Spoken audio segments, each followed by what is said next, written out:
अकोड़ा खटक में दारुल उलूम हक्कानिया में एक खुदकश हमला। इमरान खान ने एक और खत लिखा, लेकिन इस बार टाइम मैगजीन में वो खत शाया हुआ।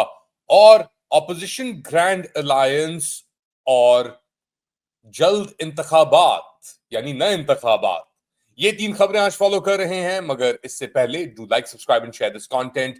लेट अली शो यू आपकी ही पेट्रोनेट से चलता है, कोई और इसके पास सपोर्ट या पेट्रोनेट सिस्टम या नेटवर्क नहीं है, कोई सोर्स नहीं है सिवाय आपकी सब्सक्रिप्शन।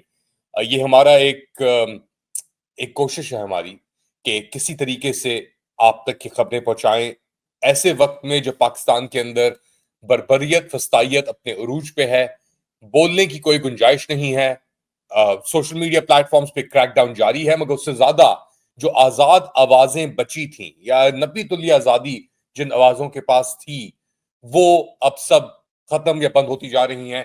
काशिफ अब्बासी का हमने नाम लिया, हबीब अकरम का नाम लिया, दीगर और लोग ऑफ एयर किए जा चुके हैं कई चैनल से पाकिस्तान के अंदर पिछले कुछ दिनों के अंदर। और ये एक ही चीज का अलमिया है कि जिस तरफ ये सिचुएशन जा रही है, अब पाकिस्तान वाकई में एक अथॉरिटेरियन स्टेट है। और इसीलिए ऐसे platforms, lately show you को 2 साल हो जाएंगे इंशाल्लाह जून में, कुछ माह के अंदर। और ऐसे कई और प्लेटफॉर्म्स हैं जो कोशिश कर रहे हैं आवाज, आपकी आवाज बनने की और आपकी आवाज उठाने के लिए।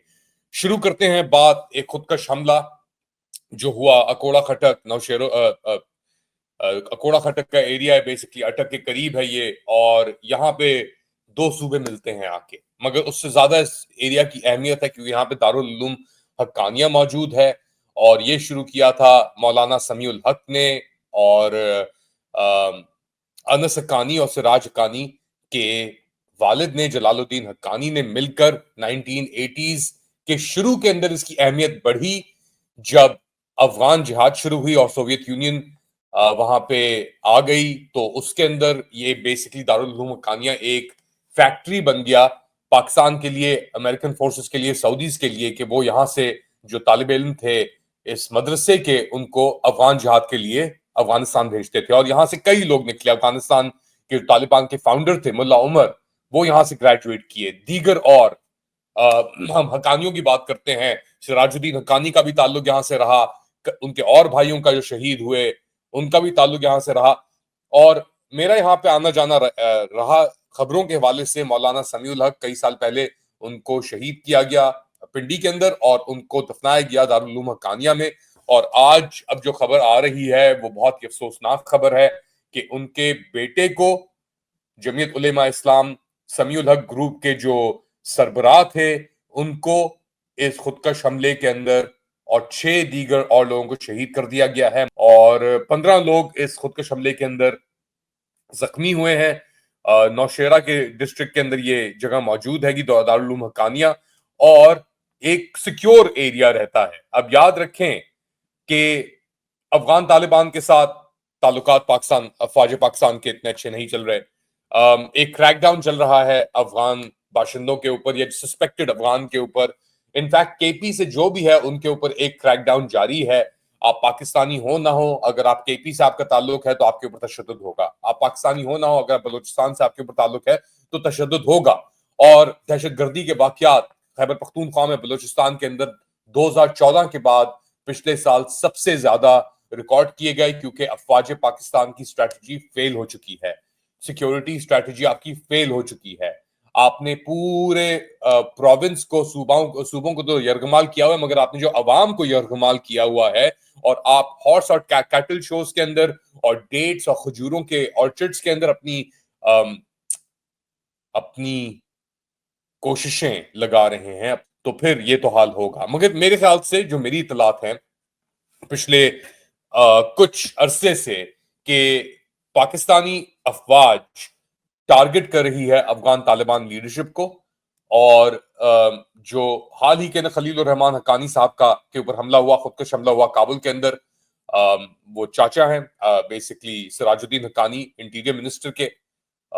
और ये पूरा एक कॉन्टेक्स्ट के अंदर आती है एक बात के, अब जो ये हमला जाके किया गया है दारुल उलूम हक्कानिया के ऊपर, इसके अंदर भी एक मैसेज बिल्कुल वाजे है क्योंकि पाकिस्तान एंटी तालिबान ग्रुप्स के साथ लिएज कर रहा है। अफवाज पाकिस्तान, उसके अंदर आइसिस भी हो सकता है, उसके अंदर और औरकज़ई ट्राइब्स के मेंबरान भी हो सकते हैं और दीगर ग्रुप जो तहरीक तालिबान पाकिस्तान के एफिलिएट्स हो सकते हैं, लेकिन ऐसे बज़ाहिर तौर के ऊपर उस ग्रुप का हिस्सा ना हो। और ये अटैक उसी स्ट्रेन के अंदर जाता है, ऐसे वक्त के अंदर जब हर इंस्टीट्यूशन, हर एवेन्यू इस मुल्क के अंदर उसको रद्द कर दिया गया है।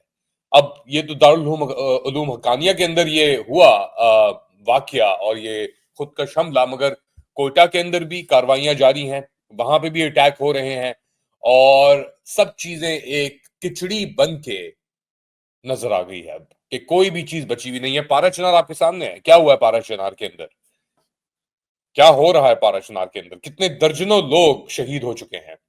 तो ये आपकी जो एक प्रोविंस ऑफ पाकिस्तान तहरीक इंसाफ के पास, उसकी भी बर्बादी कर दी है, क्योंकि एक तरफ तो एक कॉम्प्रोमाइज्ड चीफ मिनिस्टर, या जो हम कहते हैं कॉम्प्रोमाइज, अल्लाह बेहतर जानता है, हरकतें हमें सब हमारे सामने सब मौजूद हैं।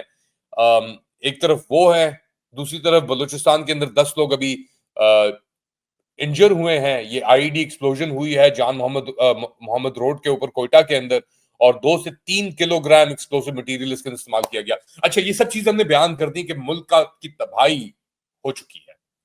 हॉर्स एंड कैटल शो के ऊपर अपनी लस्टिंग चल रही है, परेडिंग और कोटिंग चल रही है, और अब जो चीज वाजे है हमारे सामने वो ये है कि ये निजाम इस तरह नहीं चल सकता। और मेरे ख्याल से जो इसके आर्किटेक्ट थे, प्लानर थे पिछले 3 साल से, क्योंकि अगर आप लगाएं 2022 से ये कार्रवाई शुरू हुई थी ना, तो पीडीएम 1, फिर इंटरिम गवर्नमेंट, फिर पीडीएम 2, और अब जो है सो है, उससे लेकर अब तक एक बात वाजे है, और वो बात आज इमरान खान ने टाइम मैगजीन, जो इंटरनेशनल टाइम मैगजीन है, उसके अंदर दोबारा एक आर्टिकल के जरिए दोहराई है कि पाकिस्तान फेल हो चुका है। पाकिस्तान इस तरीके से जमहूरियत के बगैर और दबाव के साथ नहीं चल सकता, इतने जबर और जबरदस्ती के साथ नहीं चल सकता। और इस आर्टिकल के अंदर इमरान खान ने डायरेक्टली एड्रेस किया है आसिम मुनीर को कि अपने हदूद में रहो। अब तो खैर हदूद जा चुके हैं। जो पंजाबिस्तान और मरियम नवाज शरीफ और जरदारी के जितने भी गंद और कबाड़ थे, वो हम पे सब सब साफ करने की कोशिश की गई है हमारे जरिए, मगर ये नहीं होगा। एक और चीज के इमरान खान ने मेंशन की, इन्होंने डोनाल्ड ट्रंप को कॉन्ग्रेचुलेट किया, खराज तहसीन पेश की, क्योंकि वो इलेक्शन जीते हैं सेकंड टर्म के अंदर। अब क्या उम्मीदें रखी जा सकती हैं ट्रंप कैंपेन के साथ? 1 महीने से ऊपर हो गया उनको आए हुए, कोशिशें तो बहुत चल रही हैं अमेरिका में इमरान खान को रिहा करने के लिए, लेकिन ये इवेंचुअली बात पाकिस्तान के अंदर ही हल हल होगी। और ये हल क्या होगा? ये वायलेंट हल होगा, क्योंकि यह अब ऐसी कोई गुंजाइश नहीं बची इस निजाम के अंदर कि कोई रेगुलर या नॉन वायलेंट ऑप्शन लिया जाए। वो नॉन वायलेंस का वक्त जा चुका है मेरे ख्याल से। अब ये नेस्ले का एम्प्लॉय था, इसने अपने आप को जला लिया और वो भी शहीद हो गया है बेसिकली।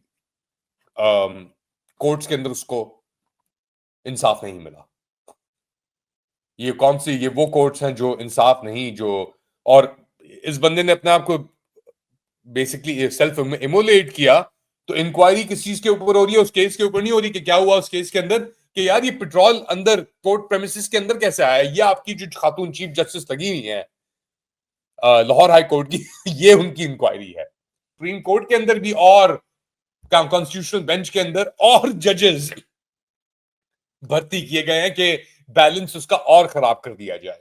तो कोर्ट पैकिंग हो गई, पार्लियामेंट पैकिंग हो गई। अब ये नए इलेक्शंस का जो ये एक शोशा उड़ा रहे हैं कि नए इलेक्शंस होंगे, नए इलेक्शंस होंगे। नए इलेक्शंस कैसे होंगे भाई?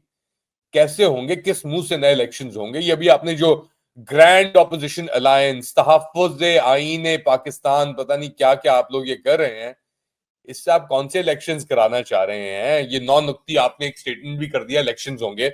इलेक्शंस कैसे होंगे जब तक इमरान खान जेल के अंदर है? इलेक्शन साफ और शफाफ कैसे होंगे जब तक ये निजाम फॉर्म 47 का चल रहा है, ये अदलिया कॉम्प्रोमाइज्ड है, जब इतनी डिक्टेटरशिप है? डेमोक्रेसी इंडेक्स से आप जा चुके हैं। Democracy no longer democracy Pakistan, आप एक आमरीत है।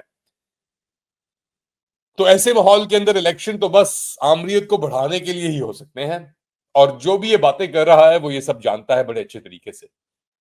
इस मुल्क में इलेक्शन नहीं हो सकते जब तक आसिम मुनीर हावी है इसके ऊपर, जब तक ये फॉर्म 47 गवर्नमेंट और इसके अहलकार बाहर फिर रहे हैं, जब तक अदलिया इस लेवल से कॉम्प्रोमाइज है कि अब उसको करेक्शन का कोई सामने चांस ही नहीं नजर आ रहा। तो ऐसे माहौल के अंदर इलेक्शन पाकिस्तान के अंदर नहीं हो सकते। मुनसिफ इलेक्शन, साफ और शफाफ। फरवरी 9 वाले इलेक्शन हो सकते हैं, 8 फरवरी वाले इलेक्शन नहीं हो सकते। खैर, आपके समझते हैं, बताएं मुझे कमेंट सेक्शन के अंदर। पाकिस्तान के लिए दुआएं करें, दुआओं के अलावा और कोई चारा फिलहाल तो नजर नहीं आ रहा।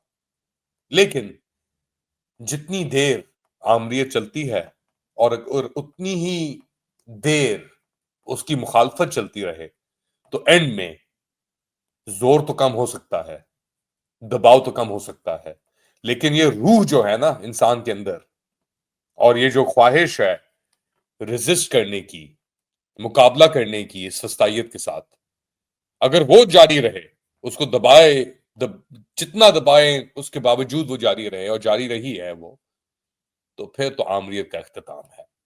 फिर ये जो फिरौन है ये ज्यादा देर तक नहीं रह सकते। अल्लाह हाफिज।